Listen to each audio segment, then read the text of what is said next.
Os Estados Unidos estão trabalhando num plano de inteligência artificial, né, Diogo? E é uma coisa que a gente não via por lá, porque cada área decidia uma coisa, mas parece que isso está mudando com o Trump. A área de inteligência artificial nos Estados Unidos sempre foi bastante descentralizada. Diferente de outros países que tinham, né, planos centrais. E a gente vai falar disso. E os Estados Unidos, então, ele sempre teve uma abordagem descentralizada, focada no capital privado, das empresas pensando, se desenvolvendo, ou muitas vezes projetos mais setoriais. Então vamos pensar no uso militar, no uso da educação, ou vou criar um projeto específico de lei, como o Chips Act, né, a lei dos chips, que, né, tenta trazer a manufatura de volta para os Estados Unidos. E agora eles querem, então, trazer e formar um plano de inteligência artificial que seja bastante ousado. Eles estão até chamando de AI Action Plan, né? Então, assim, a ideia de um plano de ação mesmo para a inteligência artificial. E eles não poderiam deixar de fora, então, os grandes atores da cena de inteligência artificial nos Estados Unidos, que são as Big Techs. Então, a Casa Branca, ela abriu uma consulta pública que contou com a participação de várias empresas. E eu sei, Elton, que você é muito estudioso e você leu várias dessas contribuições. E aí, o que elas têm em comum entre elas? O que elas são diferentes? Conta pra gente. Cara, antes de tudo é bom notar que consulta pública não é algo muito comum lá nos Estados Unidos, não. E isso já foi aplaudido muito pela indústria, porque não é sempre que acontece, mas quando acontece a galera se empolga.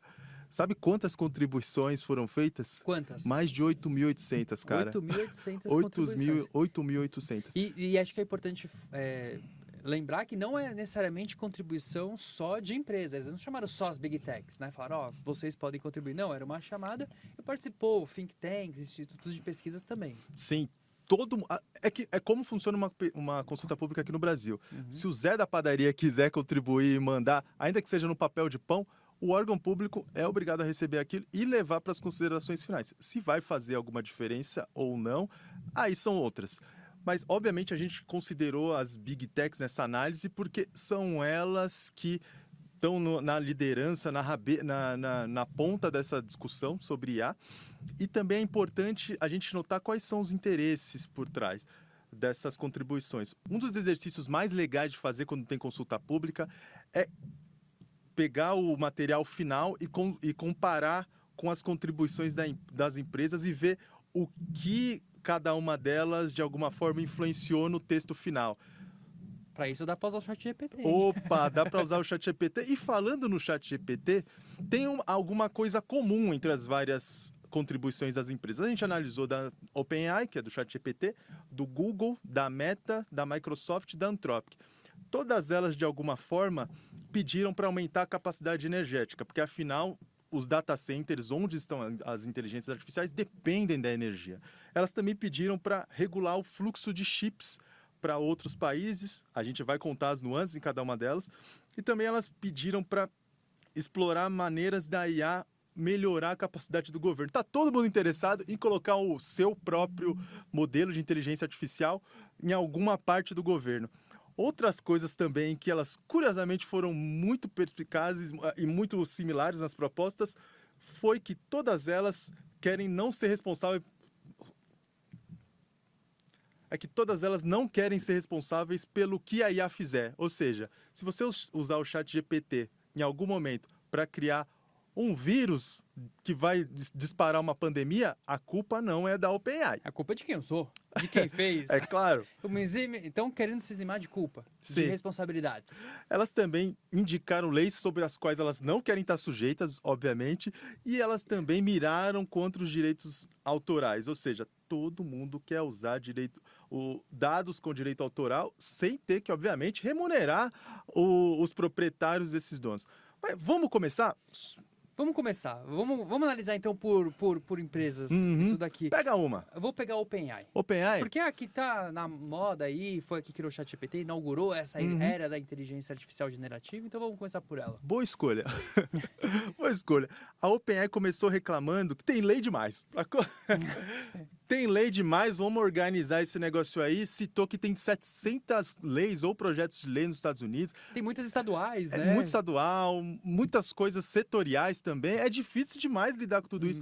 Vamos fazer com que esse processo seja um pouco mais harmônico, mas ainda que ela não queira todas essas 700 leis, ela também não está afim de uma lei federal, não. Aí você vai me perguntar, ela quer o que então, Elton? O que ela quer? Ela quer um panorama legal, regulatório, voluntário. Tá entendendo? Sei. O que quer dizer isso? Quer dizer o seguinte, as empresas em alguns momentos vão estabelecer contratos com os estados, ou seja, elas vão fornecer os seus serviços para a Casa Branca e para os órgãos da administração federal, e nesse momento a administração federal vai falar assim, opa, tem algumas possibilidades de risco aqui. Vê com calma isso daí. E é nesse momento que elas vão avaliar os modelos antes deles irem ao ar. Bom, o problema, aliás, a curiosidade é que o Biden, o Joe Biden, quando ele assinou aquela diretriz lá atrás, ele propunha a mesma coisa. Eu acho difícil que o Trump compre essa. Mas... Até porque ele revogou, né, a ordem executiva do Biden. Vamos ver se isso cola. Outra coisa que ela pede é um fair use para direito autoral, ou seja... Ah, é nada. Sério? Ou seja, deixa a gente usar esse dado com direito autoral, porque, afinal de contas, o que a gente está fazendo é mostrar para o modelo como as pessoas conversam, qual é a cultura que está embebida naquela fala, e a gente não está ensinando as pessoas a cantar como a Taylor Swift, ou a compor como o Kendrick Lamar. Não é isso, viu? E no fim das contas ela está mencionando que outros modelos infringem os direitos autorais, e ao não poder fazer isso, a OpenAI está perdendo em concorrência. Isso é um heads up para o DeepSeek, evidentemente, mas não é a única coisa que aponta que a OpenAI está muito de olho no que vem da China. Por exemplo, ela também está sugerindo que várias empresas sejam banidas de fornecer chip. Uma delas é a Huawei, e aí a gente chega ao Chip Act, como você mencionou no começo, que é aquela regra que o Joe Biden, no apagar das luzes, ele estava saindo da Casa Branca, do Salão Oval, ele falou, opa, deixa eu assinar um documento aqui que vai ser importante, que na verdade é uma regra para definir para quais países as empresas norte-americanas podem ou não fornecer chips. E aí eles estabeleceram 3 níveis. No primeiro nível, são as empresas que podem comprar uma quantidade qualquer de chip, ou seja, quanto eles quiserem.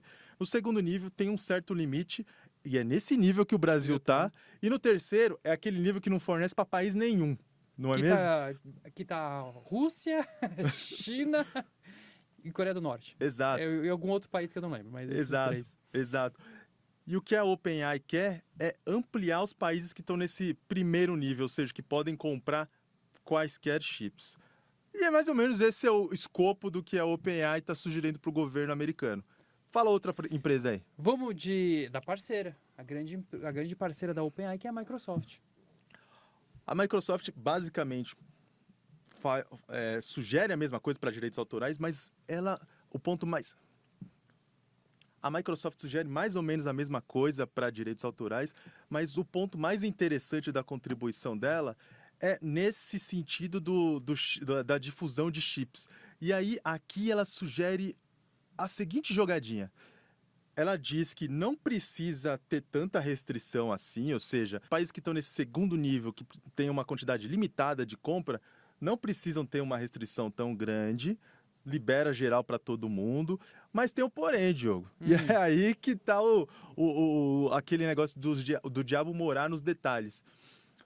A Microsoft está sugerindo que o governo dos Estados Unidos certifique os novos data centers para onde esses chips estão indo.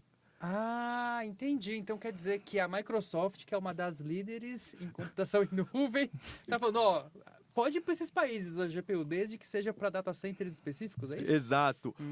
O que ela está querendo mirar é aquela terceirização, sabe?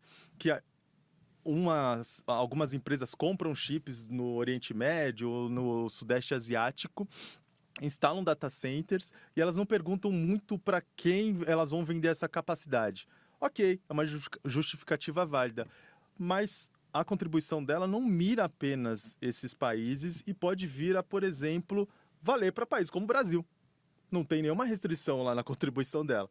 Aliás, o que ela fez não era nenhuma contribuição, foi um post do Brad Smith, que é um vice-presidente bambambam dentro da Microsoft e que lida com questões assim de alto nível. Fala outra empresa aí. Vamos de Meta. Meta. Porque eu acho que a Meta deve ter alguma abordagem diferente, porque eles trabalham com uma abordagem diferente de inteligência artificial. Ah, você está esperando que eu fale aquilo. O quê? Obviamente, a Meta advogou em nome da IA open source, que é aquela IA de código aberto. Aqui tem um porém.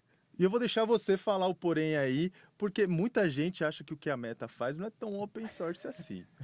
Existe esse debate, né, dentro da academia, fora da academia, na área técnica, de que esses modelos que a gente costuma chamar de open source ou de código aberto, eles não são abertos, né, dessa forma, porque você não tem acesso ao código-fonte, aos dados que o modelo foi treinado.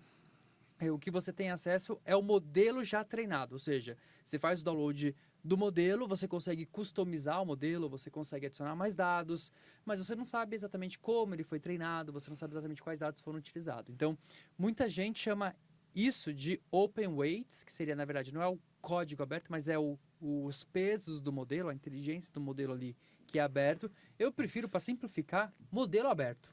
Então, tem os modelos proprietários, fechados, e tem os modelos abertos. É o modelão aberto. Modelão aberto. E uma das coisas que a Meta pede é que não tenha uma restrição na exportação. Aliás, 3, 2, 1. Uma das coisas que a Meta pede é que tenha um controle na exportação de open source. Espera aí, 3, 2, 1. Uma das coisas que a Meta teme que exista é que tenha um controle na exportação de IA com o open source, ou seja, um modelão abertão que você mencionou aí, porque isso poderia prejudicá-la em detrimento de outros modelos open source, como qual? DeepSeek. Ou seja, o DeepSeek não mandou contribuição e já apareceu aqui nessa conversa pelo menos 2 vezes, cara. O cara sacudiu mesmo lá o Vale do Silício, né? Pois é. Qual outra agora? Vamos lá. Vamos de Google, né? Vamos de Google. Vamos de Google. O Google até defende um certo equilíbrio nas leis de direito autoral, mas defende que as leis de privacidade permitam uma certa exceção para usar dados que já estejam abertos na internet. Isso já é uma posição que a empresa vem tendo desde sempre, que inclusive coincide com a da Microsoft. Ele também não é contra uma regulação federal, mas também quer que ela foque em tecnologias específicas. Não menciona qual, mas não vale para todo mundo. Vamos definir quais têm que ser as tecnologias que têm uma regulação um pouco mais pesada. E o ponto principal que o Google coloca uma ênfase e estressa bastante é que as empresas que desenvolvem inteligência artificial não devem ser responsabilizadas pelo resultado que essas ferramentas fazem quando elas são provocadas por usuários. Tá, peraí, deixa eu ver se eu entendi. Seria, então, uma isenção de responsabilidade. Exato. Ou seja, eu treinei o modelo, coloquei no mercado, e aí o resultado ou a consequência negativa que tiver vem do uso. Né? Então, quem seria responsável seria quem usa o modelo. Exato, exatamente isso. Em outras palavras, ela diz o seguinte: em vez disso, os desenvolvedores devem fornecer informação e documentação aos implementadores, leia-se Google, como a documentação de como os modelos foram treinados ou mecanismos para a supervisão humana, conforme necessário, para permitir que os implementadores cumpram os requisitos legais. Ou seja, você é alguém que pegou o modelo do Google, mesmo um desenvolvedor, e trabalhou ele para fazer alguma coisa, você tem que informar o Google do que você fez, como foi que você trabalhou aquilo, para que o Google comunique os reguladores e não dê problema para o Google caso você vá fazer alguma bobagem por aí. Isso tem um ponto interessante, não sou nem contra nem a favor nesse momento, mas mas é porque, assim, traz uma complexidade muito grande, porque a gente tem que entender esses modelos como a gente chama de modelos fundacionais, né? Eles são fundacionais porque você consegue desenvolver muitas coisas a partir deles. E realmente você pode ter um modelo super seguro, mas a pessoa pode usar para alguma coisinha. Então, como que a gente vai pensar nisso, né? Talvez essa isenção de responsabilidade seja uma coisa demais, né? Mas a gente tem que pensar num arranjo aí para pensar essa governança. Sim. E aqui vem um ponto bem importante, porque o Google, ao lado da OpenAI, talvez tenha sido a empresa em que mais estressou a importância para a segurança nacional da inteligência artificial.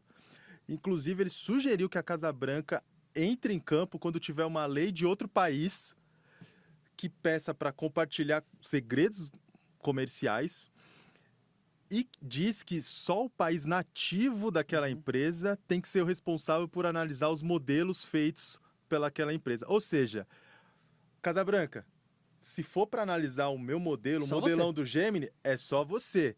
Se o Brasil quiser dar uma olhadinha nisso daqui, Deixa vem não. Deixa A União não. Europeia também não. China, então, muito menos, o que seria muito improvável. Mas os dois primeiros casos que a gente citou são bem possíveis de acontecer, tanto é que já está na legislação europeia, e se a lei brasileira de inteligência artificial avançar, também vai estar por aqui.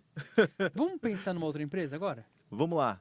Eu recentemente li um post do Dario Amodei, né? Ele tem um blog lá, bem legal o blog dele, inclusive. Mas ele fez um post bastante controverso, pensando nessa questão geopolítica. E o Dario Amodei, ele é o CEO da Anthropic. A Anthropic é uma das empresas que tem um dos modelos líderes na área de inteligência artificial, que é o Claude, que está sendo bastante utilizado. E hoje já se compara, né, a Anthropic como a grande rival da OpenAI. Então acho que é interessante a gente escutar a opinião deles. O que eles trazem, Elton?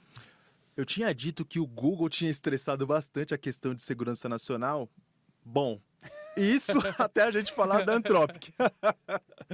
A Anthropic defende que a Casa Branca tem o poder de decidir se um modelo de inteligência artificial coloque em risco a segurança nacional dos Estados Unidos. Ou seja, tem lá um modelo de um certo país, grande assim, na Ásia, não vou dizer qual que lançou um modelo aí.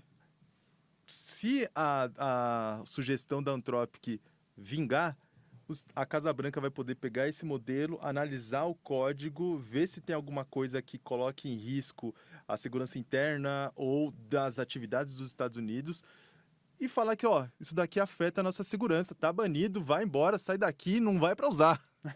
Já pensou no mundo assim? E por outro lado, a Anthropic também quer que os Estados Unidos imponham restrições ainda mais duras na importação de chips pela China que já existem hoje. Para quem não sabe, os Estados Unidos têm quase um banimento para as GPUs mais potentes da NVIDIA para a China. Só que a NVIDIA tem toda uma contornada nisso e criou uma série de chipsets que só funciona na China, são menos potentes, mas com isso a China fez o que fez, o DeepSeek está aí e assustou todo mundo. A Anthropic não quer nem que esses chips A Anthropic não quer nem que esses chips sejam oferecidos para a China. Não é para oferecer nada. Não é para dar nada. Ou seja, é uma das posições mais radicais dentre as várias empresas que a gente comentou aqui.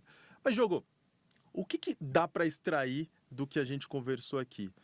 Você brincou que a Microsoft é uma das líderes em Você brincou que a Microsoft é uma das líderes em computação em nuvem, que é Oh, caralho. Você brincou que a Microsoft é uma das líderes em computação em nuvem, quer restringir o surgimento de novos data centers com GPU potente o suficiente para ter inteligência artificial.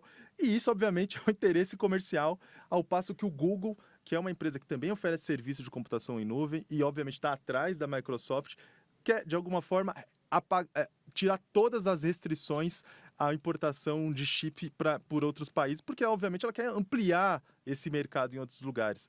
Além disso, as abordagens de cada uma das empresas têm muito a ver com o estágio de cada uma das inteligências artificiais e com, obviamente, o plano de negócios dela. Ou seja, elas estão interessadas mais na porta para dentro da casa delas e menos em desenvolver um plano de inteligência artificial dos Estados Unidos. Ou seja, farinha pouco, meu pirão primeiro. Mas, de alguma forma ou de outra, todas elas estão se Mas de alguma forma, todas elas querem liberdade total para usar os dados de quem tem direito autoral e estão querendo surfar nessa onda nacionalista dos Estados Unidos que o Trump trouxe bem forte agora nessa segunda gestão dele lá na Casa Branca, né? É uma relação simbiótica, né, entre agora o setor privado de tecnologia e a Casa Branca. A gente viu isso e ficou um símbolo a posse do presidente Trump, né, com todos os CEOs das empresas de tecnologia ali presente.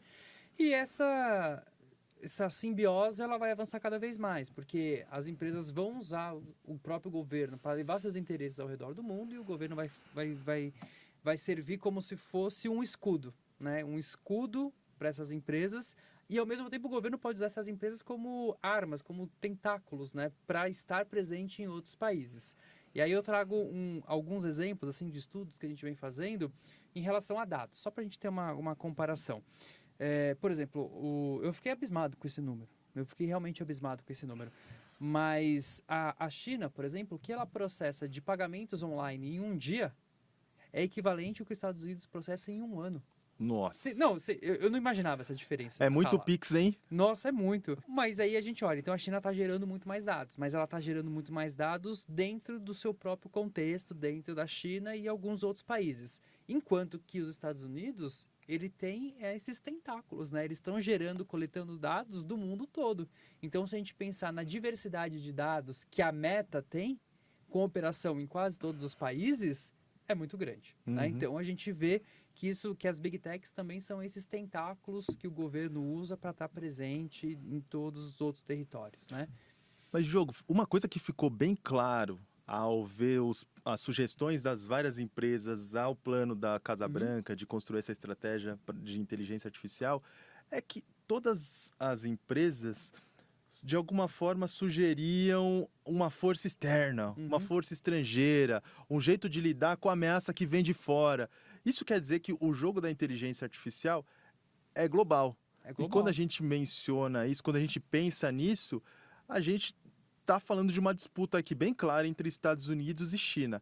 Ao fazer o plano agora, os Estados Unidos estão saindo na frente. Afinal, tem empresas que são globais, que ainda que processem menos dados do que as chinesas processam por lá em um dia, elas estão bem na finta? Ou em termos de estratégia, em termos de grupo unido, em termos de planejamento e de conjunto de ações? Bom, vamos entender acho que essa diferença do estágio, né? Então, hoje, quando a gente olha para o desenvolvimento da tecnologia, os Estados Unidos ele está um pouco à frente, né? E ele está um pouco à frente porque ele tem mais tempo, né, do próprio desenvolvimento tecnológico, tem uma dinâmica diferente, mas a China está chegando muito próximo. Mas assim, ele está à frente só porque a gente não fala mandarim, né?